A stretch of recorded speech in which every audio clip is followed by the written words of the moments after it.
No, we have had a lot of fun.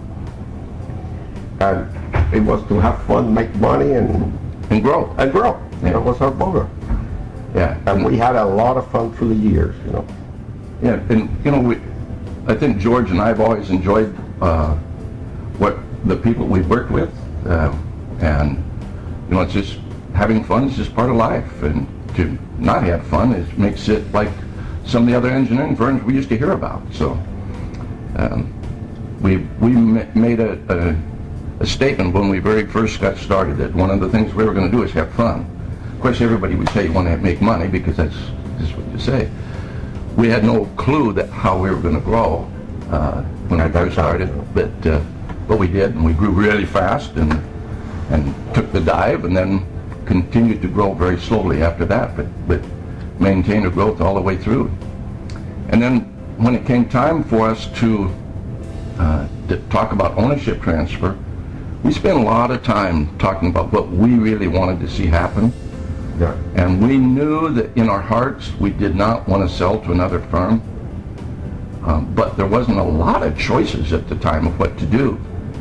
And so this whole ESOP concept came out, and we spent a lot of time talking about that, and, Yeah. and what it meant and what it didn't mean, but it felt right to us. It felt right that the people that had helped us make the company grow would also be the people that would end up owning the company.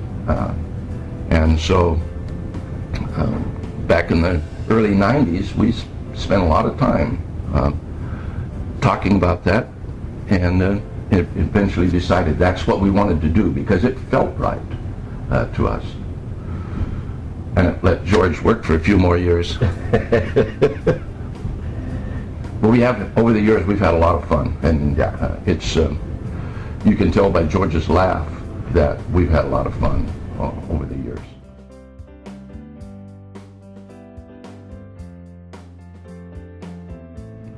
You know, there's the tradition that's shown here on the table that there was a quite famous restaurant in Sumner called Anton's, and we used to hold our board meetings at Anton's, George and I being the board. And we used to say it was the three of us, but and George, and myself and Mr. Bacardi.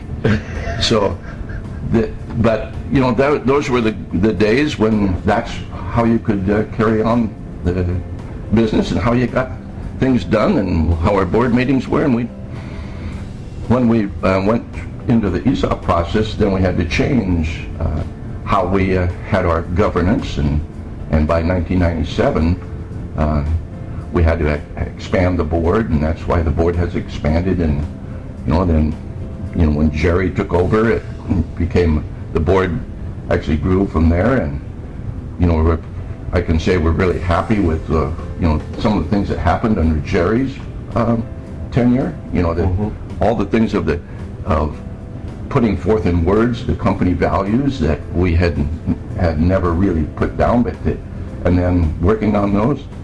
And of course, I think both George and I are very happy that Jeff has become CEO.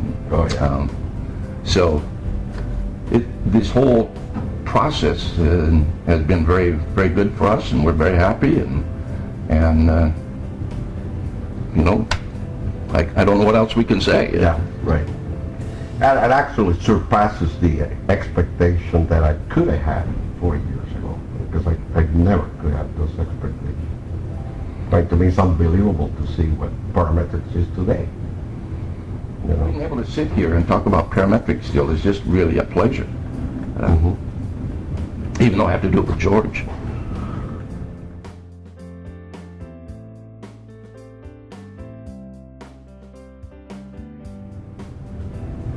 Well, keep being entrepreneurs. Right. George and I, you know, we were written up one time in the Tacoma News Tribune, I think it was, as being the entrepreneurs. Now, we ended up crashing, but the fun of getting stuff going and don't look back. That would be my advice. Yeah. Look forward. Just keep it up. Keep going. Learn from the past, but look forward. You know, that's what's fun in life, really.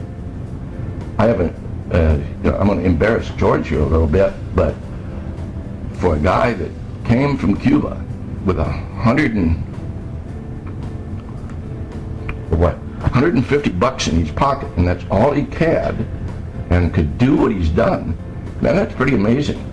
And to keep that up, Yeah. I think that's keep that spirit within Parametrix.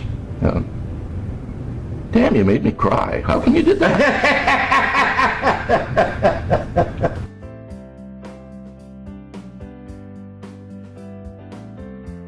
Yeah.